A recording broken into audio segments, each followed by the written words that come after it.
Hello and welcome. My name is Gemstone, and today we are playing Our Life Beginnings. Wait, what's the full title? Sorry. Beginnings and End, I think? So this is going to be a little bit of a shift from what I normally do, and by that I mean quite a big shift, because this is a romance visual novel. So we're gonna try it out and see how it goes, and I hope that you enjoy. Please don't cringe too hard at my voices. I'm sure they will be interesting. But yeah, I've never played this game. I haven't really seen much about it, so we're just gonna go ahead and hop into a new file. Or continue. I haven't ever played, so new file, I guess. Also, let me know if the audio is okay, or if I need to adjust the volumes or anything like that, but I hope it should be good. But yeah, so I'm not really sure what elements are in this game exactly, but the art looks cute, so we're gonna go for it. Welcome to Our Life Beginning and Always. Beginning and always, not beginning and end. That would be dark. Beginning and always. Got it. There are various ways you can customize and interact with the game. This tutorial is an overview of how certain features work. You can read the full tutorial from the main menu to learn about everything in detail. To start off, the game is divided into 4 time periods called steps. Step 1, childhood. Step 2, adolescence. Step 3, young adulthood. And Step 4, adulthood. Ooh.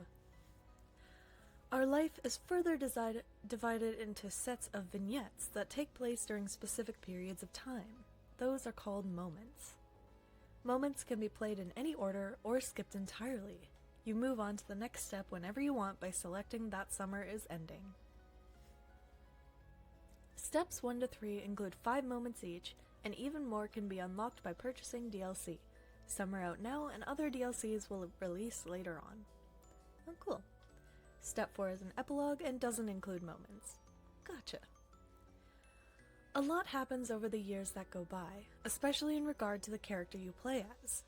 You determine nearly everything about the main character. Name, appearance, personality, pronouns, interests, skills, the relationship with major characters, and so on.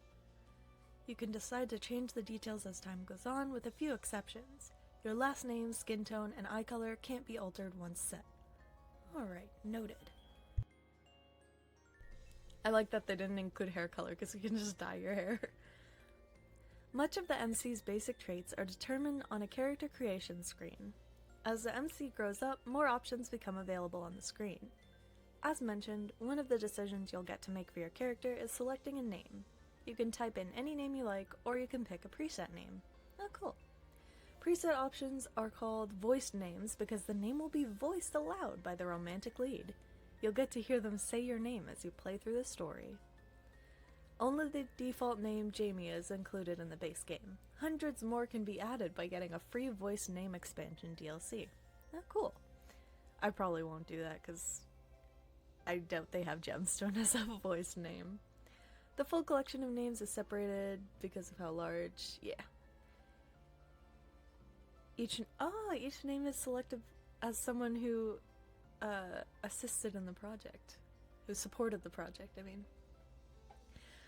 On the character creation screen, there's a cute doll you can decorate to get an idea of what your MC looks like with the different traits put together.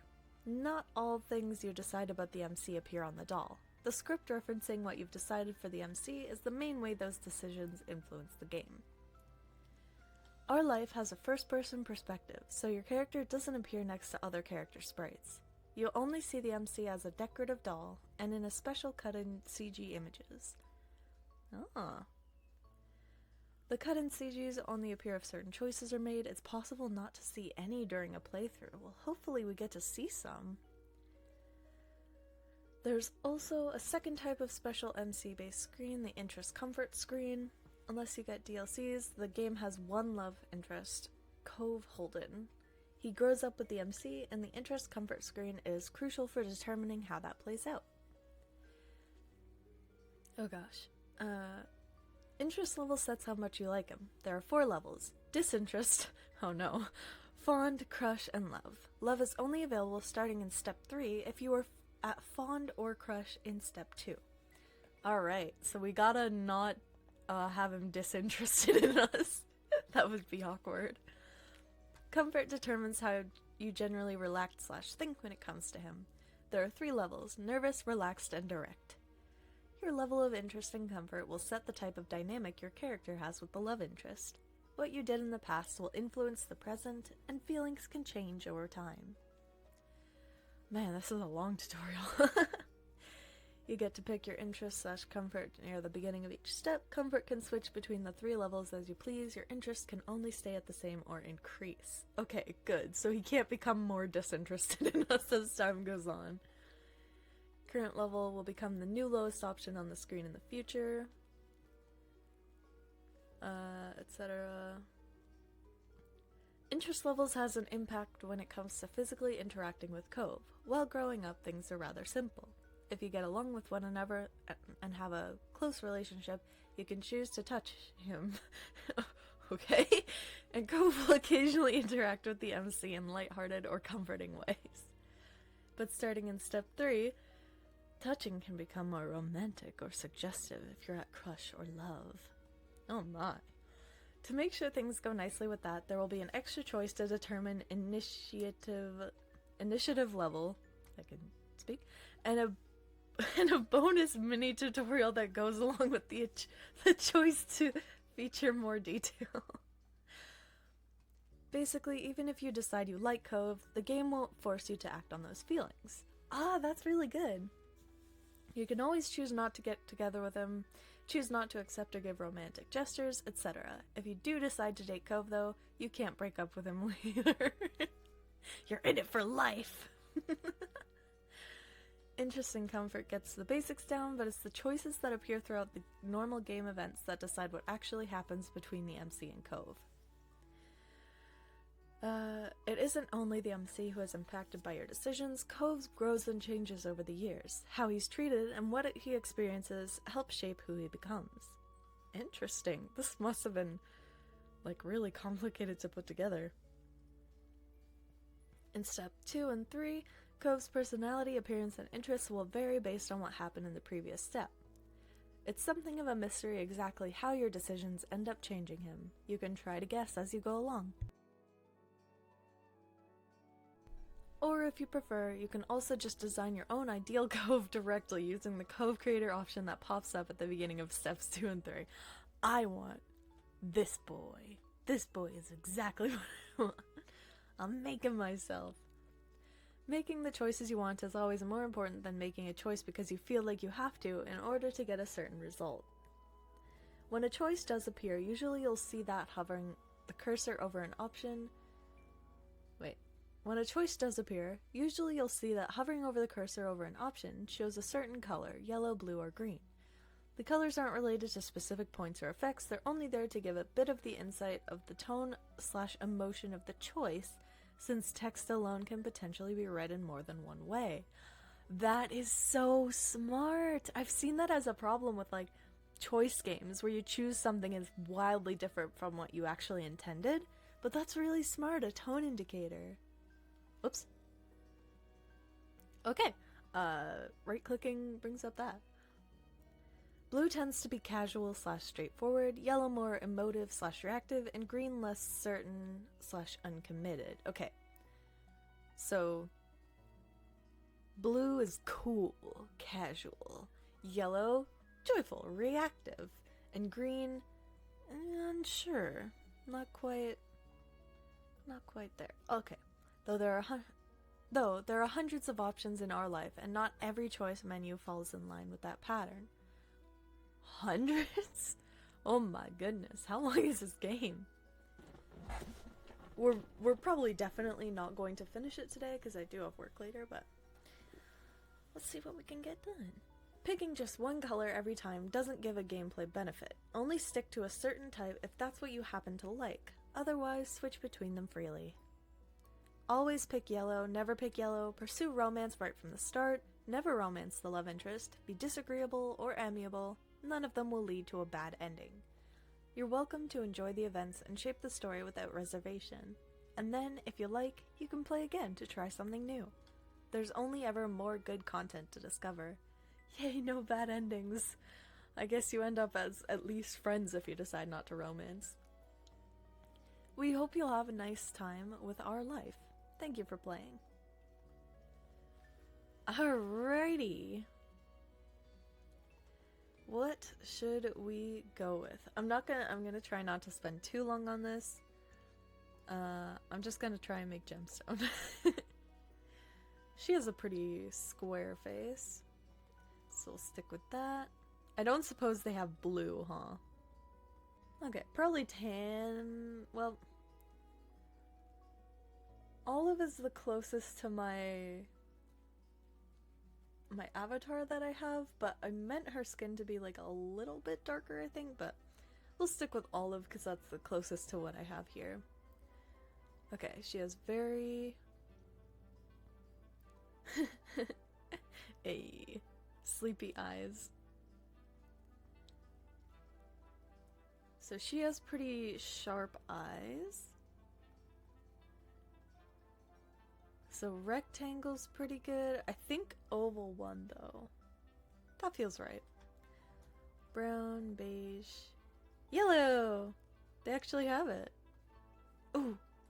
Gold! That's literally her eyes. Heck yeah! Okay, hair front. Choppy is pretty good. Not curled. Ooh, flowy's not bad. Okay, that's a bit better, I think. Not quite, not quite, not quite, not quite, not quite. Nope, nope. Oh! Triangle. I think that might be it. But let's just make sure here. Oh, there's so many cute types! That's so cool. Ooh! Oh, I like that one. Oh, two-tone. That's fun. Two-tone. Yeah, we're probably not gonna do any of those though, because that's not quite what we're looking for. There is so many types. Wow. They went really diverse with this. That's crazy. Alright. So I think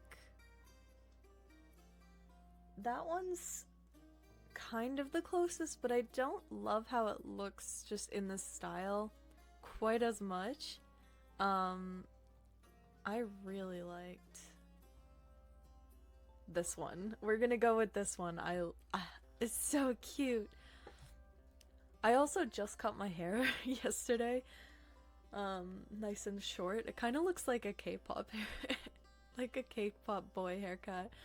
I meant to just cut it a little bit shorter in the front, but then I cut it at the wrong angle, and then I just went all the way with it. I was gonna cut it short for the heat anyway, so I think it worked out pretty nice. Sleek strands. Gemstone kind of has... That ponytail was so cute. Gemstone kind of has a little bit of a longer back hair, but I don't think we're actually gonna do any. Alright. Gold hair. And there's no back color. I kind of... Maybe we should do aqua to get that... Well, I guess if we're allowed to choose an outfit, then we can choose aqua. But this is kind of like gemstone. The closest we can probably get. So we're gonna go gemstone. And I don't really have a last name for her, technically. So, well, I'm kind of considering, because Hoseki is gemstone or jewel in Japanese. And I don't want to like be that person, but also I really like Japanese as a language. I tried to learn it for a while. I love watching like Japan content and stuff, so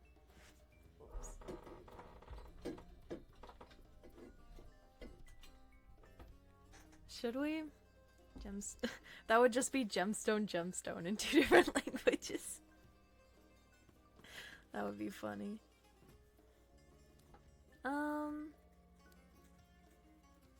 Yeah. It's not like that has to be like official or anything, but gemstone hoseki.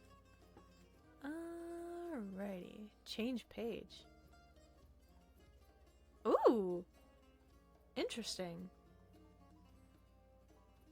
Birthmarks. Oh, I love scars. I wish I had like a I kind of want them, but we're not going to. I do have freckles. Should we do freckles on gemstone? Hello, TC. How are you doing today? Well, gemstone doesn't have freckles, so we probably won't do this.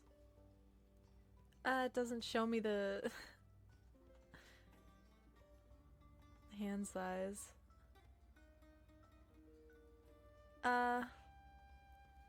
We'll just, well, gemstone has very chunky crystal hands, so we'll probably go with that.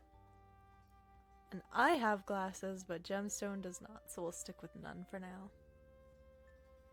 Pretty good. Played Terraria for a while? Heck yeah.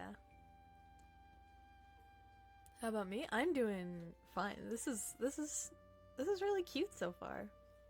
We haven't really done anything, but all the art that I've seen in the tutorial look pretty cool. I don't have any major birthmarks that would show. None of those. I have freckles, but she doesn't. I don't wear any accessories and clothing type. I wear pants and shirts and dresses and skirts. You can pick all of them. Hey, cool. I'll go with all of those. And I think that's her. Oh wait, does Gemstone wear all of those? Yeah, I've drawn her in a dress before, so.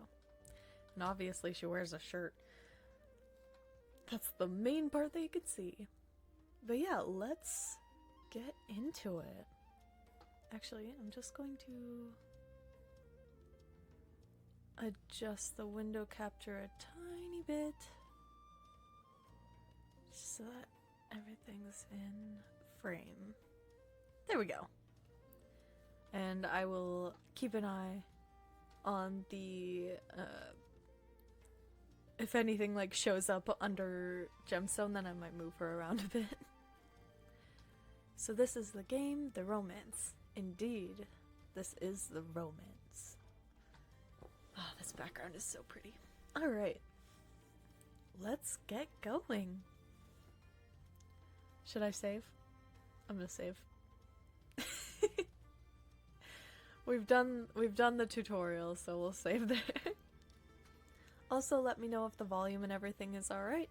If not, then I can just adjust it a little bit. But let's get going. Summer in Sunset Bird was a special time of year. Your usually sleepy town began to bustle. It was a popular tourist destination, with people coming from all over to enjoy the beach, the weather, and the relaxation that came with both. The smell of the ocean, crisp and salty, hung in the air, bringing 3 whole months of schoolless vacation with it. During the summer, your moms didn't like you to wander too far outside of your neighborhood, so you knew the area pretty well. That included the people. Families came and went from Sunset Bird, but they mostly stayed and did what your mom called putting down roots. They built businesses, they got to know each other, and they definitely said hello to the nice young kids who waved when passing their stores. Going for a walk around town mostly meant that the familiar, friendly residents waved or asked how your family was, or most often just said hello. You didn't really get why they always had to say hi, but you nodded back. You ended up saying hi to a lot of different people since most of the tourists that came and went were the same ones. You were too anxious to say hi back to most of the other residents that greeted you, but they all knew you well enough to expect that. So, casual, excited. I am a pretty anxious person, but I do try to be very polite. So I'd probably greet them, but like anxiously. So I'm gonna say, if it's more in this personality way, it would be, like oh, hello, and just like keep going on my day, so. They still smiled at you anyway, and that made you feel a little more comfortable. But today, there was a man sitting on the curb outside your house. He was sitting with his head in his hands, his whole body slumped over, and you wondered if he was even a real person, or a statue that had magically sprung up from the ground overnight. Whoever, or whatever he was, you had never seen him before. One thing about knowing everyone in Sunset Bird was that people who you didn't recognize really, really stood out. It was rare for tourists to venture into the residential district, as your moms called it. So for you, not knowing who a total stranger was set off a lot of red flags. Your mom had a talk with you and your big sister Lizzie about this kind of situation before. You hadn't exactly been listening. You think it'd be okay to talk to new people. They mentioned that some people aren't good to talk to, but other types of people can help you even if you don't know them. You remember that it's okay to run away if you feel uncomfortable. You don't have to worry about being polite, though. Let's go cautious, but accepting. You weren't sure about this man yet. Still, you felt a bit scared knowing that he was blocking the way to your front door, but you were pretty interested. You wanted to know more about what was going on. Whether he was nice or not, you didn't want to be bothered. So I'm a child. I was a little bit more rambunctious as a child, but I still knew not to really interact with strangers, so. You slowed down, your mind racing for ideas on how to get past him unseen, but it was too late to escape. There was a split second where your eyes met, and you took in a shaky breath, your eyes darting to the sky, pretending to stare at a bird who was hovering nearby. Okay, that's exactly me. Yep. Hey! His voice startled you and made you jump, but still you didn't look at him. The bird landed on top of a nearby gatepost, and its black feathers ruffled against the gentle breeze. Trying to keep your eyes on it was tough, especially when the man stood up and started to make his way toward you. Hi, Simple Potato Farmer, welcome. Indeed, it is cove time. Hello, how are you doing today? Not wanting to seem too approachable, you folded your arms and stared. Still unsure but willing to be friendly, you offered him a smile. Whole body was frozen in place as he approached. You're so glad you woke up now than later. You stayed up till 7:30, so your mind is mush. Oh no. It's now 4:30 in the afternoon. Oh man. Sleep lots. Well, I'm glad that you got enough sleep for it, but can still throw you off a bit, so don't feel pressured to stay if you do need to go and take a nap or anything. This is cove time. Indeed it is. Still unsure about him, but willing to be friendly, you offer him a smile. The man gives a grin of his own back. That's okay. How was your day? My day just started, but pretty good so far. This is cool looking. Interesting. So yeah. Just there we go. Have fun with the game. Thank you, TT. You're off? Alrighty. Have a good day. Alright. The man gives a grin of his own back. Oh. Hey, dude. Do you live around here? What's your name? Oh, he blinks. Oh, cool. You look the man up and down, taking in his tan skin and relaxed appearance. At least his clothes were relaxed. The way he was acting wasn't. He had sharks on his shorts and a stingray tattoo, and you wondered if he was obsessed with the ocean or something. He looks like a surfer. While you made your assessment, he looked at you expectantly, waiting for an answer to his question. Close? Close to a surfer? Maybe a scuba diver? I don't know. So I think I'm supposed to be a child right now, right? I would not give a stranger my name immediately. Yeah. Yeah, I live here. That's... wait. Around 8. What does Surfer Bros sound like again? Tubular. I don't know. That's great. He looked happy to hear it, giving you a broad smile. Why are you giving a child money? He reached into his pocket and pulled out a clean $20 bill. It crinkled in his hand as he held it up to you. Be confused? I am. Even more confused than before you look back at him. Wait, was there just a voice line? No. Config? Text, auto music. Ah. We're gonna see if we can get the... voice lines a little bit more audible. Sometimes there are voice lines, yes. Ah, cool. Yeah, so I've turned the music down a bit and we've turned the voice line, left the voice lines at full. Text, auto. Yeah, fastest text. I'll just read it. On perfect. Yeah, everything else has been fine so far. Well, could you do me a favor? Nothing bad. Sorry, I should have... Let me start over. He cleared his throat and stood up straighter. From where you were standing, it just made him look creepier. I have a son. His name is Cove, who's about your age.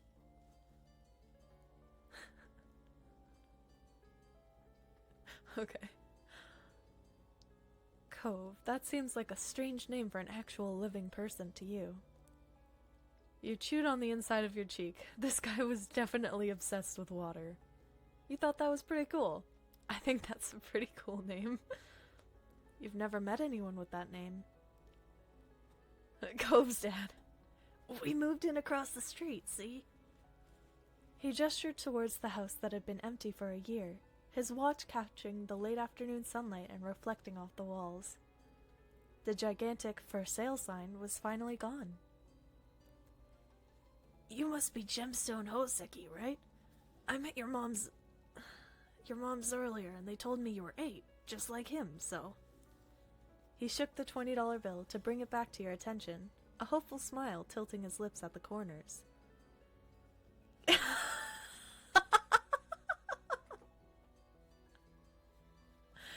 Can you try to be friends with the boy? He's paying me $20 to be friends with his son, bruh. That's funny. Just give it a chance and you can keep this. He's a good kid. You'll like him. Do you mind? Oh. We heard his voice, okay. But you gotta keep it a secret too, okay? It wouldn't be friendly to say his dad sent you. Did other kids really get their parents to pay for friendships? You kind of felt sorry for Cove. This definitely wasn't the normal way kids make friends. You knew that. What do you say? Want to make a deal? I won't take money to be someone's friend. No, thank you. Sorry. He deflated enough to notice, but not completely. It won't be so bad. Even if it's just for the summer. That'd be enough. That only made this sound more strange to you. Why does it lasting for the summer matter? Also, I wanted to not take the money and still be his friend, but... When it was clear his initial strategy wasn't going to fly, he tucked the bill into a back pocket and changed the request. I get it. You don't have to. Would you be comfortable with he and I coming over I can read? Coming by for a normal visit? No money involved. You'd have to ask my mom. His smile got bigger again. His eyes crinkled at the sides. Of course. They invited us over earlier. But I'd like to ask you too. Then I guess you can. I'll bring him by tomorrow. I wanted him to meet and greet with the neighbors today, but... Well, I don't know where he's gotten off to. He laughed when he said that, but the way his face looked, you thought he actually wanted to cry. If you see him, can you tell him to come on home? He's got a pink cast and glasses. You can't miss it. Ah! Okay. This definitely wasn't the normal way kids made friends. You knew that, but you were still going to help. The man smiled and reached out to pat you on the head, paused before doing so, then pulled his hand away instead. Oh, thank goodness. Your moms are already checking around for me. Such a thoughtful group you are. Now, I better go look too. Can't put everyone else to work while I keep sitting here. I thought he might come back and... That's not what's important. I have to go. Thanks again, Gemstone. So much. He jogged off down the street without another word. Yeah, it's like, Cove is a cool name coming from someone named Gemstone. You can't really say otherwise. You decided to check the hills behind your house. Oh, it's like dark out. Step 1. First sight. Oh my. Oh, this is so nice. This art is beautiful. The chirping of crickets in the tall grass greeted you, quiet and familiar. From the top of the hill you could see the ocean. As you walked, you listened to the crash of the waves on the shore and the seagulls squawking as they settled down for the night. I'm glad you enjoy the art. This is just the start of it. Heck yeah, I'm looking forward to so much more. You've always loved the ocean, you love to hear stories about it, you didn't enjoy the beach all that much. I don't mind the beach. I'd probably be more interested in the merfolk and sea serpents that I imagine living far beneath the waves. I will say, since you're children, you just have like hangouts in this first part. Yeah. The next part is when you can get the romank. Heck yeah. Sometimes you could almost convince yourself you had seen the flash of a shiny mermaid's tail in the distance. Literally me as a child. You took in a deep breath. You wanted to try to relax and couldn't. You weren't sure what, but something told you that you weren't alone, so you glanced around. Aww, this art is so beautiful. This lighting, though. There was a boy sitting at the top of the hill. almost completely hidden within the long grass and white flowers surrounding him. Look at him, the baby boy. Yeah, this is so pretty. I love this style. No, absolutely fangirl away. Heck yeah. This is gorgeous. Got over 12 runs. Heck yeah. His head was buried in his knees, staring ahead by himself. For whatever reason, probably just that he wasn't paying attention, he hadn't noticed you yet. You watched him a minute longer, feeling a bit like you'd found a deer in the wild. Though deer don't have green hair, wavy eyebrows, huge glasses, pink cast, sad frowns. Sad frowns. But this new boy did. He wondered what could have upset him. After a few more seconds, you took a step forward, then another, and then he glanced your way. His aquamarine eyes! They match us! His aquamarine eyes reflected the light of the moon. You stopped, raising a hand to acknowledge him and show you weren't scary. Hi. With a start, he jumped to his feet, his hands balling into fists at his side. Seeing your reaction is adorable. I'm glad you're enjoying it.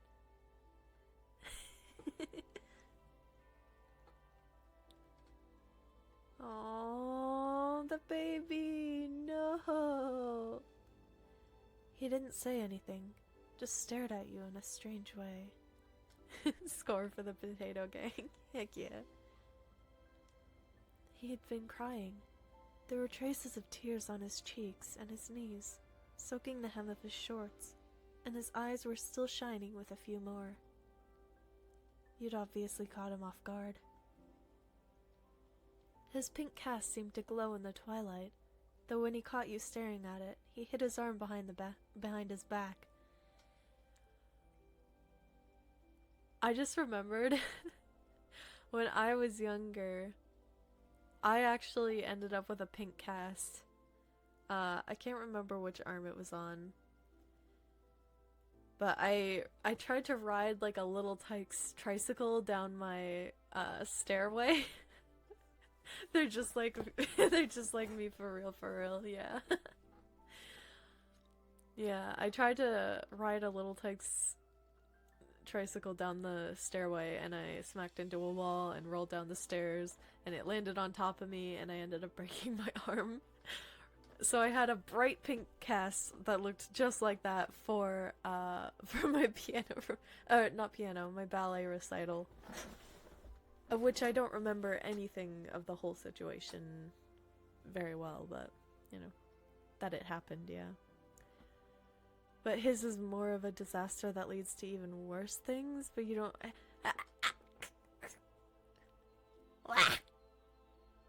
Oh gosh, does he have some sort of like disease or something and he's gonna die at the end? I'm sad already. Probably not. Anyway.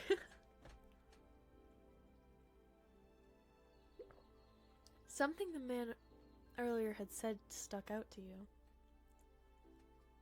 Cove?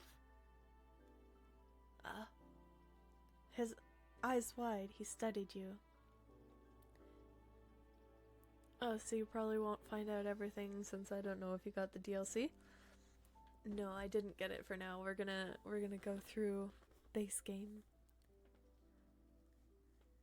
But if you have any questions, I'll try my best to not spoil, but still answer like an old wise man. I shall give you riddles 3. Sounds good. Thank you, oh wise potato.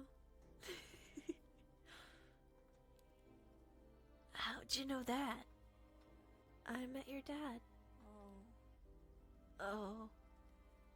Hey, my voices have been pretty accurate so far. So, this is your hill? He gestured with his uninjured arm to the patch of grass surrounding you, his face falling at the prospect. I can leave if it is.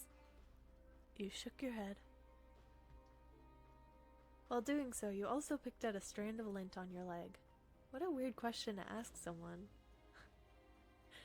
This character is just like me, for real, for real. Oh.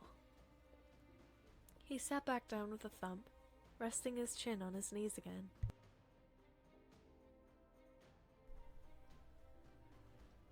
Curious about the strange new boy with the odd dad, you sat on the patch of grass next to him. The pure white flowers that covered this hill rocked back and forth gently as the stars twinkled above. The way they dotted the sky made them seem like flowers too. The night wind was cool as it traveled over the ocean and up the hill, chasing away the heat from the afternoon sun. Oh no, did something sad happen with its family? Why are you here? A quiet hiccup escaped Cove as soon as you asked that question. Oh gosh. Oh no. Don't you smile like that. Oh no. What happened to this poor child? Imagine that smile with a single cold tear. No. Oh gosh, alright. Almost like they'd never stopped, his tears started up again with a vengeance. My parents. Oh. They divorced. Oh yeah, canonically he has autism, so neat fact. I only know because I went wiki dumpster diving and I read so much. Ah. I might relate. And parents go bye-bye. Oh. Oh wait, they like left him with the other guy? No, he said he was his dad. Oh, I'm sure I'll find out. All right. They don't want to live together with me anymore. The tears fell fast and heavy over his flushed cheeks, I can read, sticking in his dark lashes. Oh. You'll figure it out in due time. My mom made my dad leave, and he took me with him, and now we have a house here, and I want to go home. The outburst caught you off guard. By the time he was done wailing, Cove's chest was heaving with exhaustion.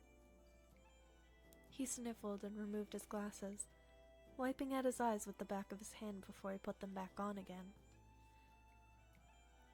I hate this place. I want my real life back. I want my mom. Oh. Now, which type of person? I'm trying to think back to what I was like as a child, but I remember very little from then. Oh well, I'll just stick with what I know. I'm sorry. He slipped his hands underneath his glasses and pressed his fingers against his eyelids. Cove wound himself up again for another long crying fit. You felt bad for him, being forced to come here with no choice. You couldn't imagine what it would feel like to live with only one of your moms, but it must be pretty hard. But from way off in the distance, you heard your parents. Gemstone! Kids, where'd you go? Cove looked at you, tears still clinging to his cheeks. Don't tell them we're here. I don't want to go back to that house. I want to go home. It'll be okay. You're struck by a sudden need to reassure Cove. It's not all gonna be fun, but isn't he your family too? Yeah, I guess. Then you can count on him when you really, really need him.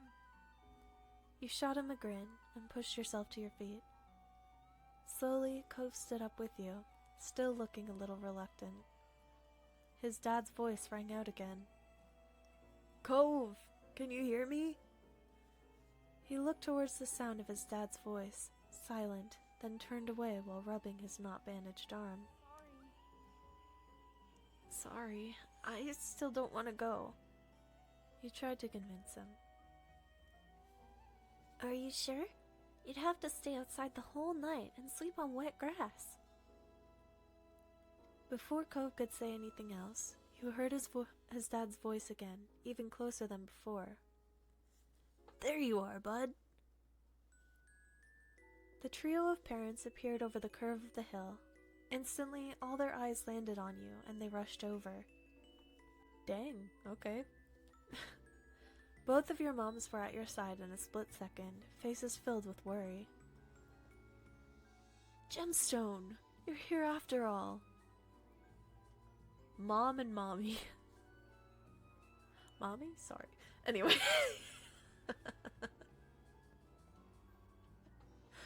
Oh, hey, she has yellow eyes to match mine.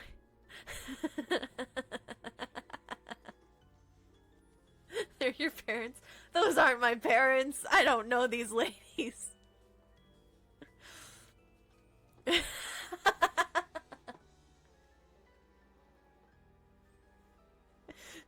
Wax you with a reed. Hey.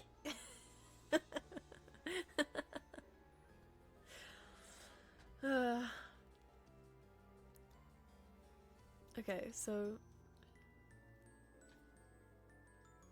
we'd been at the park to check for Cove, and then heard what happened earlier when you met the new neighbor. I thought you might have gone off further away. We're okay, don't worry. Thank goodness you're both fine. Were you two having fun out here? You looked over at Cove, who was wiggling against his dad's tight hug and pushing at his arms. Wow, right off the bat. I picked that option so many times. You shrugged. He's new here. It was okay.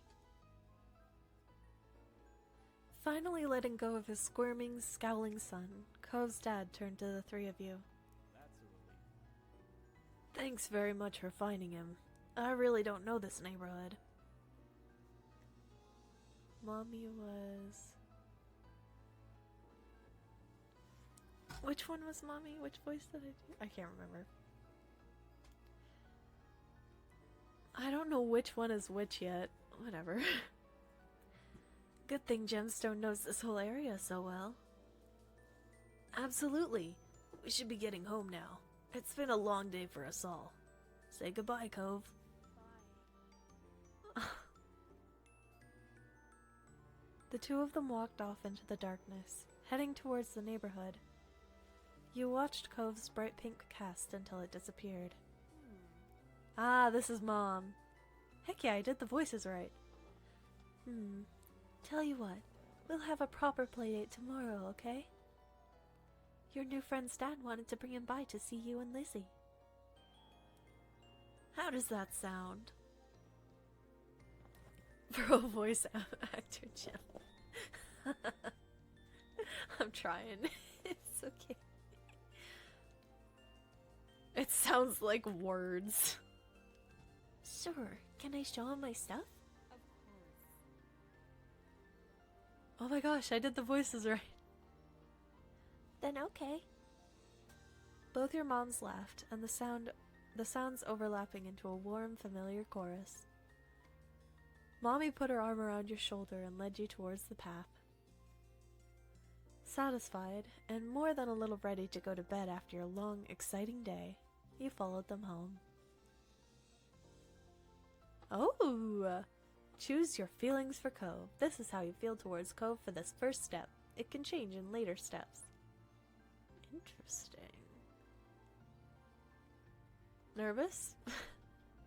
I have a soft spot for sad people. Nervous but fond. Well, no, yeah. He's a poor little sad little boy. Sure. Also, this game matches my aesthetic. It's my blue and my yellow. My blue and my gold. It's perfect. Anyway. He's just a silly little guy. Yeah. Heck yeah. Yeah, nervous and fond. Let's go with that. You won't be able to change it again till step 2. Yes. At the breakfast table the next morning, you finished your food faster than usual. Oh, wait, do I need to save? I'm gonna save again just in case. I don't know if it auto-saves or anything, so. You finished your food faster than usual. Your sister Lizzie had run out earlier to go play, but you'd stayed put. Today, just like your moms had promised, Cove was coming over to hang out. Excited to see your new friend again, Gemstone? You nodded, smiling slightly. I got their voices right! I'm crazy! This was... Oh wait, no, this was Mom. This was Mommy. Oops. Oh well. So that was, excited to see your friend? And then this is... How sweet. I'm so happy he moved in. Okay. With that said, are you done with your breakfast? Your bowl was entirely empty, so you nodded. Wait, which one's mom and which one's mommy? I don't know. I'm confused. Stay confused. No, I need to know which voice to give them. Ah, this one was mommy, right? Wait, did I mix it up? I thought I knew, but maybe not. I'm so confused. Mom has glasses on the right. Okay, this is Mom. And hello, Nintendiot? Welcome.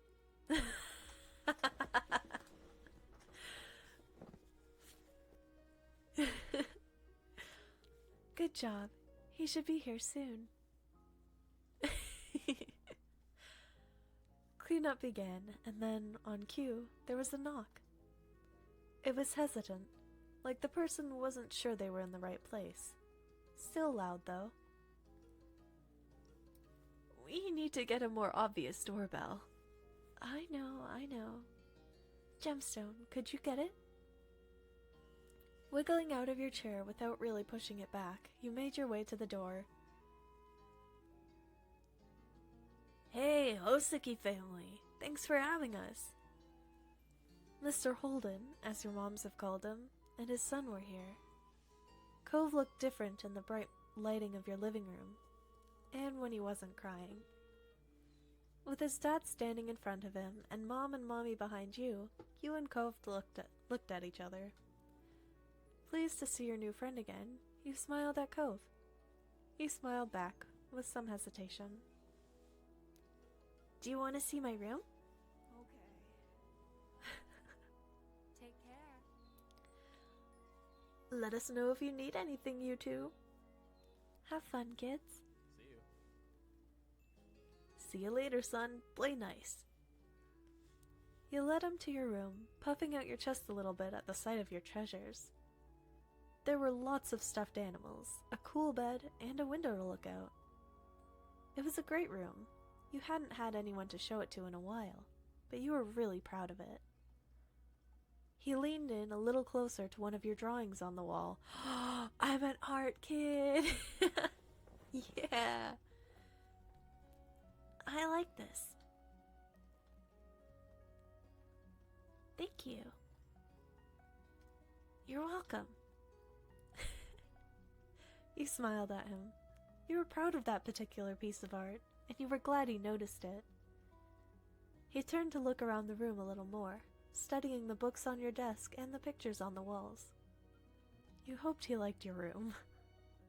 You had put a lot of effort into making your room as nice as it was. You hoped he didn't say anything bad about it. Then his eyes landed on the tiny box of beach things you collected, tucked away behind your door. Or by your door. He took a step towards it before hesitating and pointing at it instead. What's that? A hoard of stuff I found on the beach. Do you have any driftwood in there? Dragging the box into the middle of the room, you and Cove flop down next to it. Yeah. You gesture to a piece at the bottom, still covered with specks of sand. Neat. This is a good collection. You get the sense from the tone of his voice that he wasn't just saying it to be nice, or to be like Shiloh. He actually meant it. Who's Shiloh? I guess we'll meet them. Ah, Shiloh is coming over. Shiloh? My sister's friend. He wants to, meet you. Do I have to see him? It'll be okay, I think. Here, I found this shell in a log and...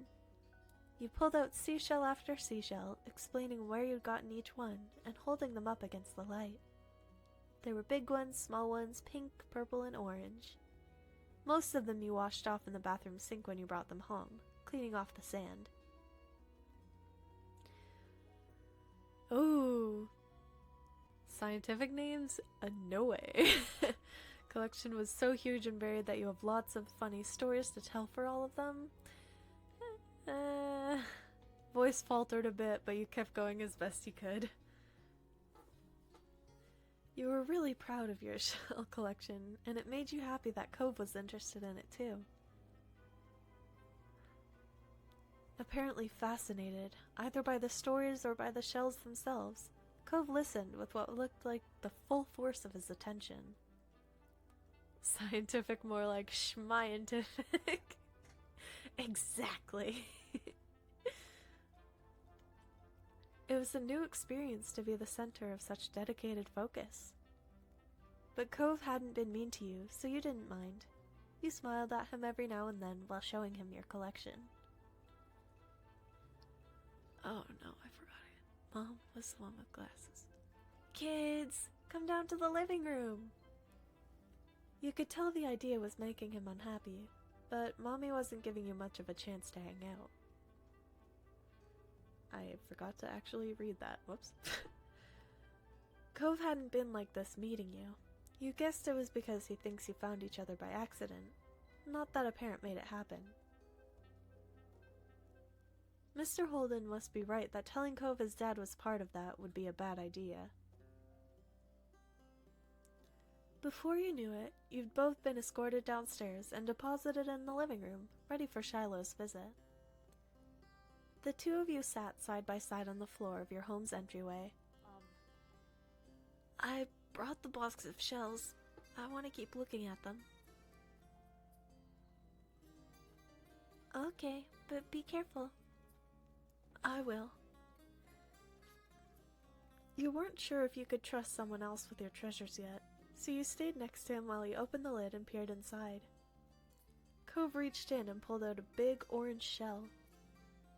Ah. Like he hadn't spoken aloud yet, he turned to you and held it up, his eyes shining. I think this one is the best of them. Ooh. See, it said the green was like hesitant. I like a different one best. I can show it to you. You reached into the box to take out the one you preferred. Cove looked on with interest. The two of you were still sitting on the floor looking through your collection of beach findings when the doorbell finally rang. Cove jumped, startled by the sound. Uh-oh, here goes the shell. Oh, okay. Since the person hadn't knocked, you figured it was probably Shiloh. He knew where to look for that. Lizzie's friend? You nodded, but that didn't seem to make Cove feel better. It was already obvious that Cove didn't hide his feelings well. You could tell what he was thinking right away. This isn't a good idea. I'm sorry. There's nowhere to go. He's at our only door, and if you go upstairs, he'll find you. Cove glanced around the room, his eyes wide, and finally paused with his gaze locked onto the back of the house. I can go out the window. He was already walking towards it. Cove, no! Don't get too caught up with the color coding. There are a lot of choice sets that don't coordinate with the system. Just pick whichever text blurb makes the most sense. Alrighty, thank you for the tip. He's just gonna jump out the window. Also, why don't we have a back door? We have a patio. There should be another way out. Scrambling to think of something to say, you stepped forward, then paused. Do you want to break your other arm? Shiloh's the least scary person alive. Shiloh's gonna like you. Please don't get hurt. I'll come with you. Good idea. Let's go. Least scary person. I'm not sure. There's so many options. Well, I'm not gonna tell him it's a good idea because it's not. I'm not gonna say that. Cheer up. Shiloh's gonna like you. He likes everyone. I mean it. But I don't want to see him. I don't know him. Remember to save, also stretch and hydrate. Ah, yes. Starch and hydrate time. Oh gosh, it's Shiloh, that booger. Oh no. Is he bad? Let's comfort him. I personally have a hard time meeting new people, so I don't know if I could encourage him. Just have a personal hate for him for reasons. I comfort him. You're right. Meeting new people is really hard. I'm sorry. That I will explain much later if I remember to. Alright. Thanks. Shiloh poked his head into the living room. It was impossible to know for sure if he'd heard what you'd been saying or not, but you guessed that he had. Oh, wow. Hi, Gemstone. And hi, Cove? Cove shot you an uneasy glance. I'm Shiloh. It's nice to meet you. Yeah. You have a lot of freckles. Right. I do. What are you guys doing? We're looking at shells. Awesome. Can I do it too? Cove shrugged, then looked back at your box of beach findings.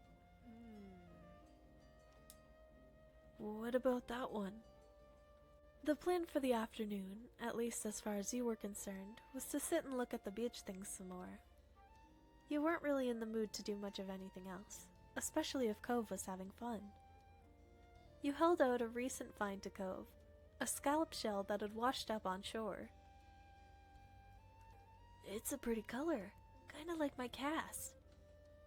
The beautiful glittering pink did look a little bit like the wrap around his arm. Pink is a nice color. Okay. Is it your favorite? Not really. What is? Maybe green or blue. It might be yellow. Oh, those are all cool. I guess. Really trying to like keep the voices.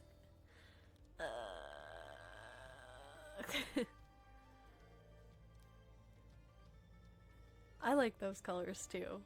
Obviously, I have a thing for blue. Blue and gold. I like those colors too. Both of them smiled.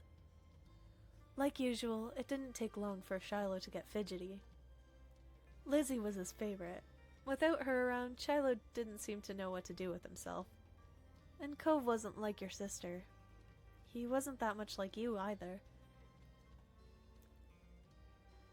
Is Lizzie coming back? Don't know. Where'd she go? I think she's at the beach, probably. Is she playing at our park? Cove's eyes lit up at the mention of the park, and he looked towards you. There's a park? Yep, but it's old. Can you show me? I want to go. He started getting up before you had even answered, and Shiloh jumped up beside him in excitement. Really? You do too, right, Gemstone? The park is fun! The park is pretty great. I'd put Shiloh in a sandbox and then build a sand wall to box him in. Oh no! What the heck does he do? It's right at the beach, so there's lots of fun stuff to do. And lots of sand! Does he pour sand on us? It has a... Oh, that's me. It has a jungle gym and a bunch of swings. That sounds like it would be cool. Like much later, part 3? Ah, okay. So, are we gonna find Lizzie? I don't know. I never really wanted to see her. I just want to check the park out. Adrift without any direction, Shiloh finally turned to you. Okay. He perked up. Both boys wanted to go. It was only fair. And I know what he is. A little booger. Okay then. Oh man. Oh, and I just have outsider knowledge because he shows up in another game that GB Patch, the maker of this game, made. Ah! Oh goodness. Okay. That's cool. After getting permission from your moms, the three of you were ready to head out. It was a short walk to the park. Lizzie had convinced her moms that it was so short she should always be allowed to walk there by herself. When you found her, she was hanging on the jungle gym, swinging back and forth. We get to meet our sister! Hey, Lizzie. Her face lit up when she saw you, her big brown eyes going wide. I don't know what she sounds like yet. Gemstone, Shiloh. Hi. She dropped to the ground and landed with a soft thud in the sand. In a split second, Shiloh had abandoned you two and scrambled over to stand by her. You were used to being left out when it was just the three of you, but now, Cove was here. You wondered if he would leave too. Oh goodness. Is she older than us? I thought she was younger. Whoops. Who's that? It's Cove. He's new. I remember. Hi, Cove. Welcome to my park. Nobody ever comes to play here, so this is where we get together. She gestured wisely with her arms, as if to present the area to the newcomer. While Lizzie continued talking, you took the chance to kick off your shoes and wriggle your toes through the warm sand. Nice, huh? In this neighborhood, I'm the one who comes up with the ideas. You are? Yeah, I am. Who else could handle the job? Lizzie is the oldest. By a lot. My mom said you're Gemstone's age. Yeah. Thought so. I'm still the only one in this group with double digits. What about other kids? Other kids? There aren't any. We're the only kids here, and Shiloh's just visiting from another place. Not even tourists really bring their kids here. This is the land of ancients. Be careful that the oldies don't try to steal your youth. I don't like Lizzie. For a second, it looked like he might cry again.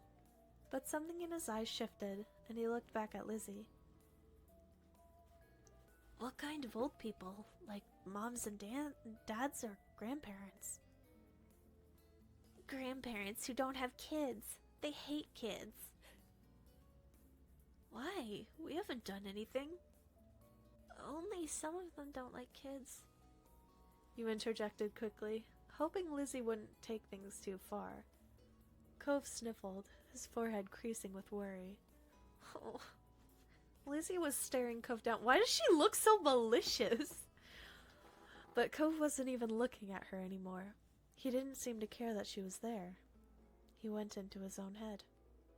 Shiloh was the next one to speak, completely unaware of the situation.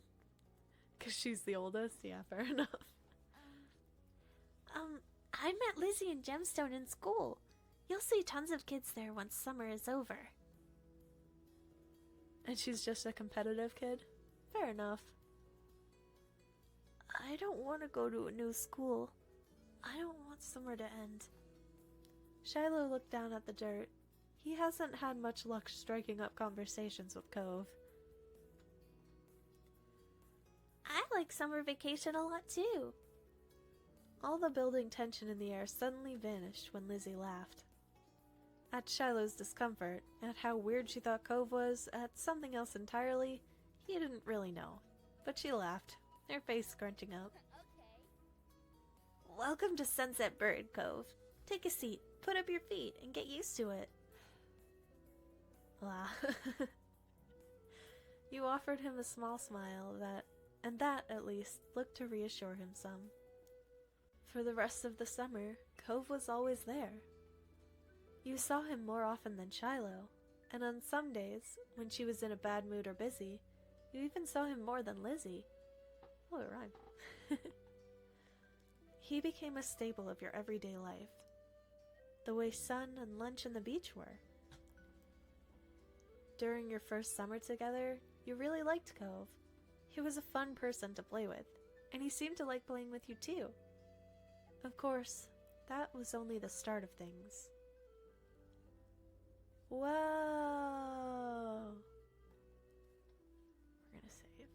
We're gonna save. We get our first moment. Shopping, grown up, long day, castle, fireflies. Fireflies. Fireflies. Alright!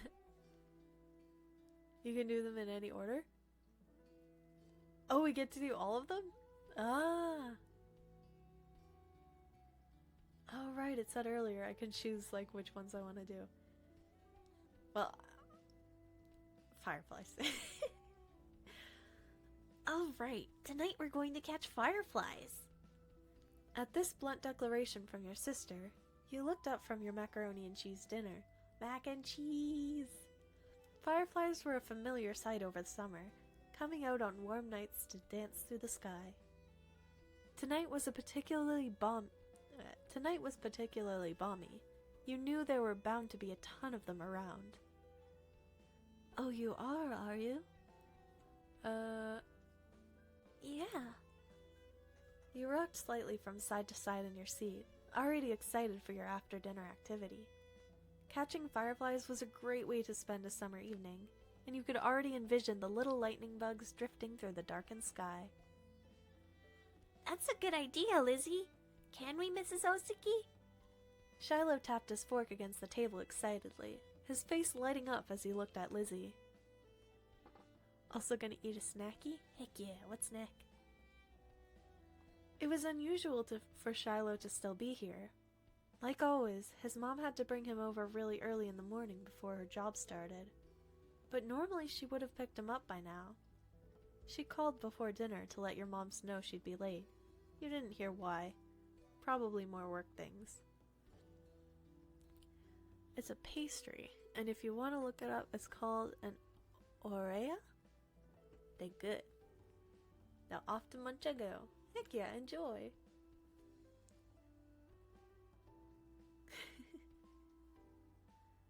The J makes an H noise. Oreja? Oreja. Oreja. Oreja? Yeah. I don't know. Yeah. Heck yeah. You thought maybe getting to hang out with Shiloh for longer is what made Lizzie want to keep running around outside. You're getting Spanish by the second.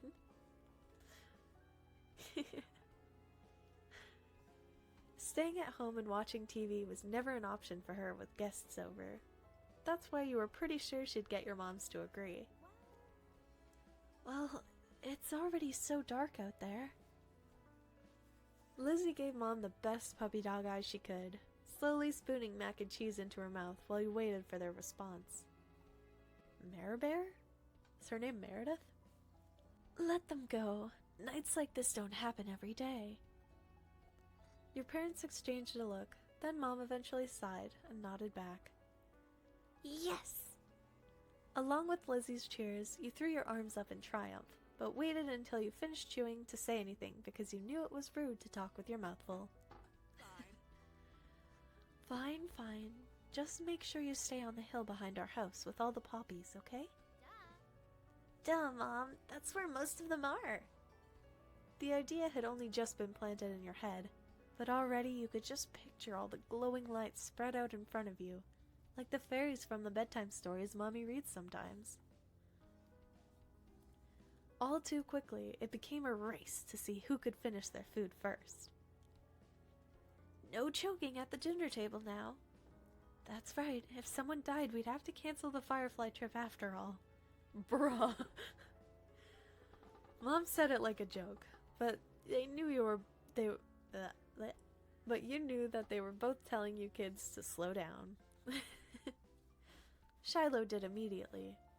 When you glanced at Lizzie, you saw her still eating faster than she should.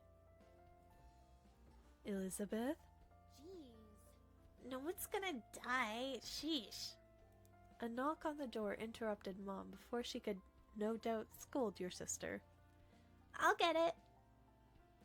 Your big sister jumped out of her seat and ran over to the door, pulling it open without even looking out the window to see who it was.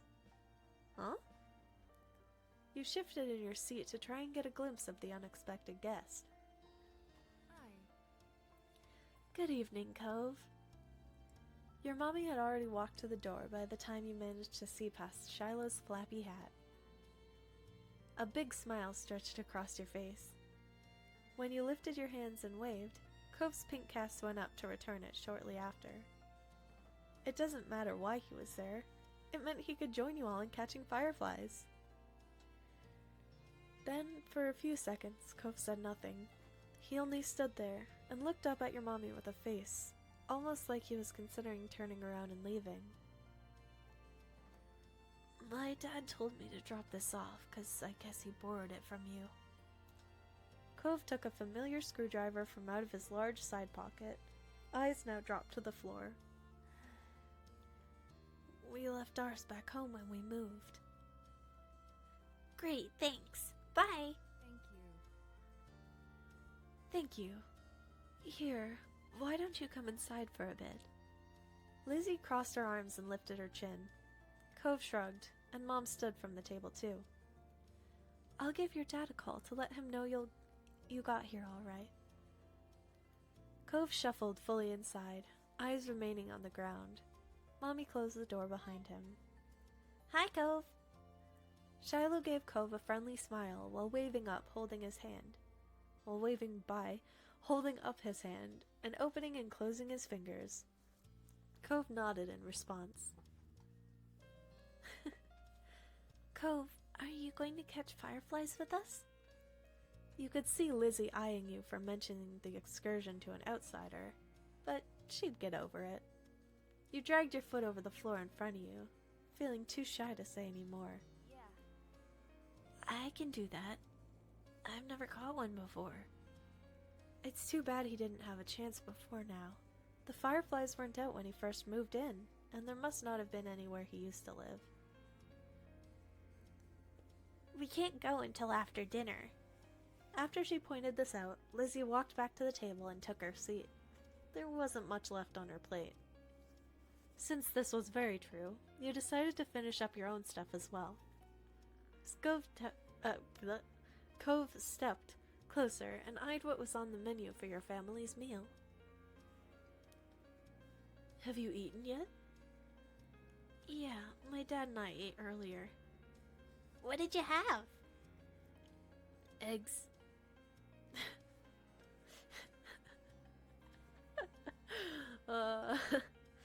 The clipped one-word answer seemed to discourage Shiloh from asking any more questions.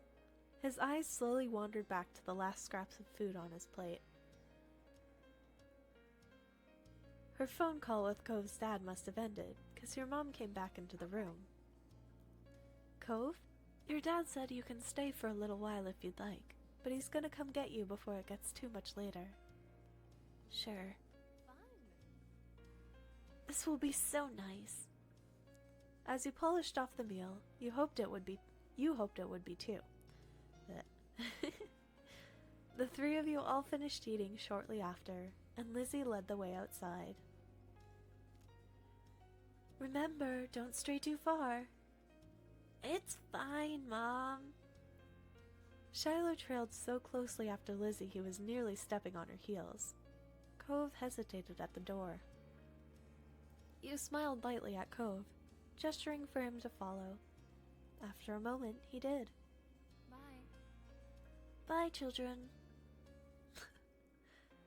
The two of you were a good 10 or 15 feet behind Lizzie and Shiloh by the time you walked outside. You pushed the door shut behind you, watching their figures get further and further away. You're so slow, Gemstone. We don't have all night. You started to run when you heard Lizzie's voice calling you, but paused when you saw Cove still walking at a relaxed pace. You walked with him. You fell behind, sidling up next to him and matching his stride. He noticed right away. It's okay. You can go ahead if you want. You smile and shake your head. After a short while, the two of you reached the hill behind the house. The fireflies were out in full force, floating in the breeze, their gentle glow winking in and out and creating an almost magical effect. Lizzie had already climbed to the top. Shiloh was spinning in circles somewhere around the middle. Shiloh took a moment to come over and welcome the both of you to the hill. Bap snack was yum. First meal of the day. Well, I'm glad that your pastry was yummy. Also, woo hill time. Heck yeah. Hi, guys. It's really great out, huh? See how many there are? Yeah. A firefly danced through the air, landing on Cove's sea green head. This hill has so much happen on it. Yeah, I bet. Good view of the ocean. Nice romantic spot. Fireflies, stargazing, cloud watching, kite flying, holding hands. All the standard stuff. Heck yeah. You quietly looked on. You took a couple of steps back slowly, trying not to spook the little bug as you admired how it glowed so brightly against Cove's hair. Cove raised an eyebrow, giving you a confused look, and Shiloh giggled. You gestured to his head, and he reached up, making the firefly dart away. Cove jumped, then followed after the glow. Oh, Oh, look. Lizzie has one. That's amazing. Shiloh ran to the highest point of the hill, making sure not to lose his hat or backpack along the way. You hummed as the group divided and conquered, shifting your gaze to the dozens of other fireflies sailing around. The game was on. You had a bandage on your thumb and tried to be cautious, bandage on your palm and you tried to be cautious, 2 bandages on your hand and tried to be cautious. So good at not getting cuts or scratches. I want to eat a firefly just like a dog with a hose. Chomp chomp. Oh no. I would definitely have bandages. I will glow.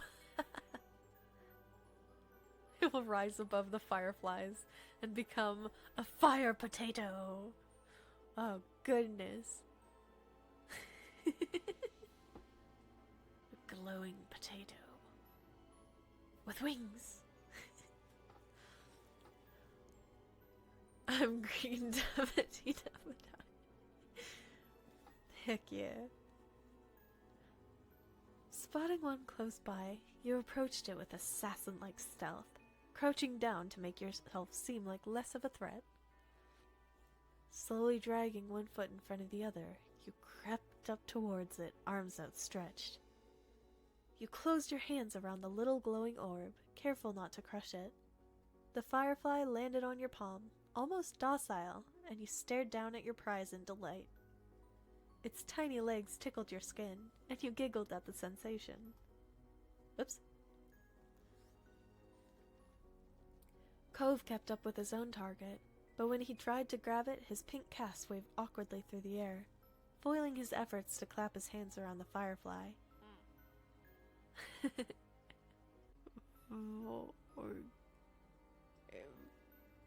Souther. I have no idea. I could try to do. It's a code. It's called Firefly in the Mouth code. Cove watched it vanish into thin air with a dissatisfied expression on his face. I wish. It's called Rot 13? Rot 13? Oh. You encouraged him to try again.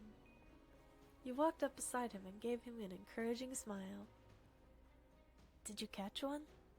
You nodded, and Cove gave up his hunt for the moment, coming closer and peering at the insect still crawling across your palm. You held out your hand, and he leaned closer, eyes widening a tad behind his glasses. Cove remained hypnotized by the little bug as he inched his hand closer to yours. Ultimately, he settled his fingers lightly over the top of the ones you were holding open. It tingled. He stayed very still. You were so nervous you thought you stopped breathing, but no matter what, you didn't want to scare the shiny treasure. Oh. The firefly, noticing the new connection, crawled up onto Cove's hand. He quietly gasped. It worked. Yeah, you got one. Cove's lips turned up into a slow smile, and his eyes shined brighter than the bug. Thanks, Gemstone. With a laugh, he gave the palm of your hand a friendly smack, performing an awkward low five. Startled by the extreme movement, the tiny light disappeared before you could even blink. Your firefly was gone. That's okay. I can keep it forever. You're right. Bugs have to stay outside. Let's get another. You decide to collect more. Uh-huh. We can work together. His face broke out into a wide grin. We'll get a bunch. With renewed vigor, you ran out into the hill. You're not sure how much time passed when you were in the thick of it. All you could focus on was the adventure at hand. No critter was safe from your grasp.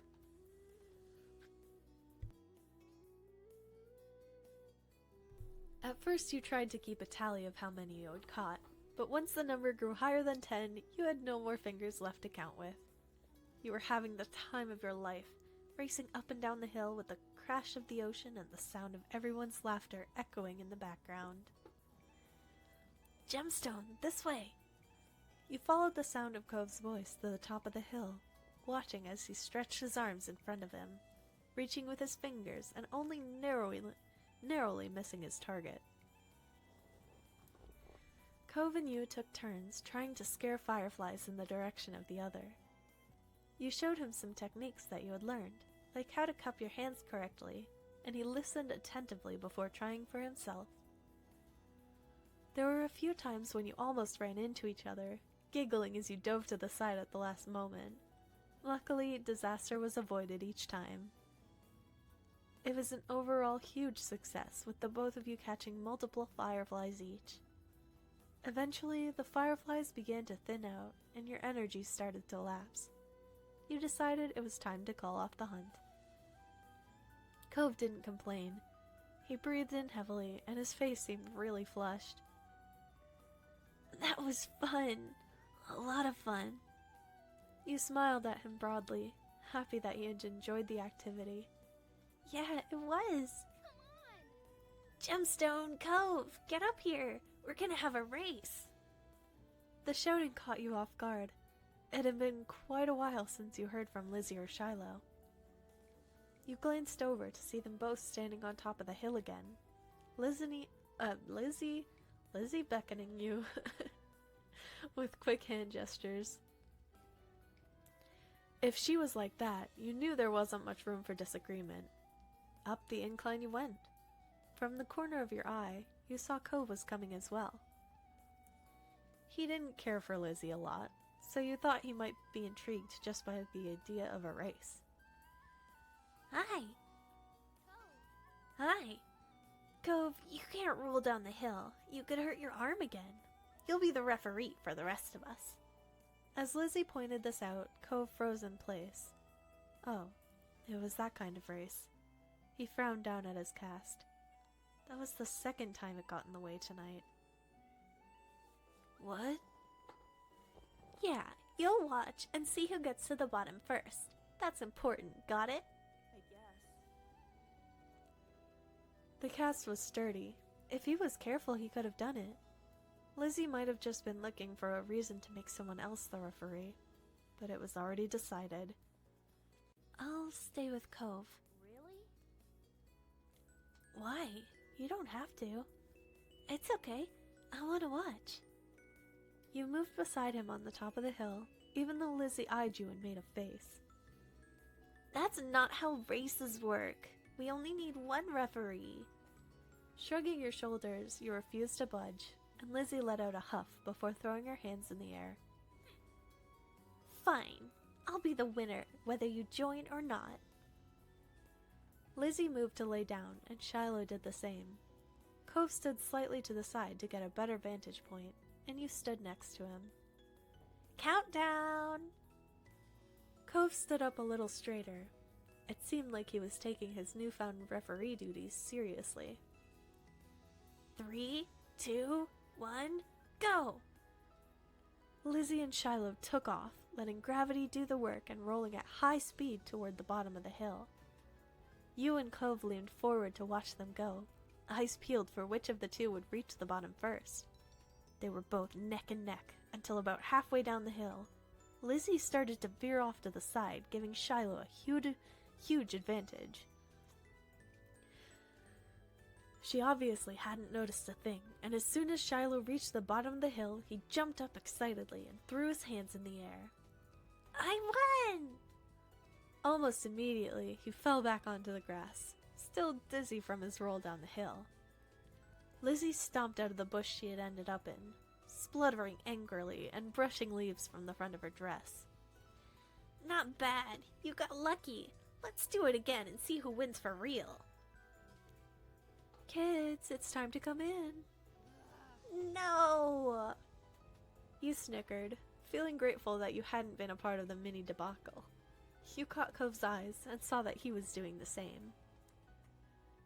It had gotten late and was beginning to feel just a bit chilly as you made your way out of the hills, but the cold in the air hadn't dampened anyone's spirits. The four of you walked back home together, side by side down your neighborhood street, discussing the evening, with each person trying to prove that they were the one who caught the most fireflies. You knew that whoever really did catch the most didn't matter much anyway. All that mattered was that you had all had a good time, which, judging by the smiles on everyone's faces, you did. Wow. A new save. Yes. Alrighty. So, I believe that's going to be it for today. This seems like a good stopping off point, because I do have work, so I need to head to get ready, so thank you so much for joining. This is such a cute game, and we are going to keep playing it next week, so thank you, Potato, for suggesting it. It is wonderful, and I look forward to discovering more of the story.